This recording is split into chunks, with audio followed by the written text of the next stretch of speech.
Voici le livre le plus dangereux que Nietzsche ait jamais écrit. Un livre qui ne te caresse pas, il t'arrache tes illusions. Parce qu'il t'explique une vérité insupportable. Le bien et le mal n'existent pas. Ils ont été inventés pour te contrôler. Ce livre, c'est par-delà le bien et le mal. Nietzsche y détruit l'idée même de morale. Depuis des siècles, on t'a appris à distinguer le juste de l'injuste, comme si l'univers obéissait à un code moral. Mais pour Nietzsche, ce code n'est pas divin, il est humain. Et surtout, il a été créé par les faibles pour dompter les forts. Quand l'homme puissant agit, le monde l'appelle méchant. Quand le faible se soumet, le monde l'appelle vertueux. Et c'est ainsi que la force est devenue un péché, et la soumission une qualité. Ce renversement a rendu l'homme malade.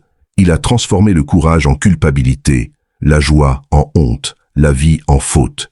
Nietzsche veut tout inverser. Il dit « Il faut passer par-delà le bien et le mal.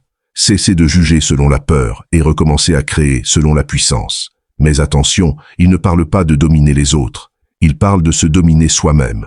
Le surhomme n'est pas un tyran, c'est un être libre, celui qui n'a plus besoin d'excuses, ni de maître, ni de Dieu. Par-delà le bien et le mal est un miroir. Il te force à te demander, ce que je crois juste, est-ce vraiment le bien, ou juste la peur d'être libre? Nietzsche ne veut pas te rassurer, il veut te réveiller. Il te rappelle que la vraie noblesse, ce n'est pas d'obéir à une morale, mais de créer la tienne. Ce livre ne t'enseigne pas à être bon, il t'enseigne à être vrai. Et quand tu l'as compris, tu ne cherches plus à plaire au monde, tu cherches à le dépasser. Parce que le jour où tu cesses de te demander ce qui est bien ou mal, et que tu commences à te demander ce qui est vrai pour toi, alors seulement tu deviens libre. Si cette vérité t'a remué, abonne-toi, parce que demain, un autre livre viendra bouleverser tout ce que tu crois savoir sur le monde.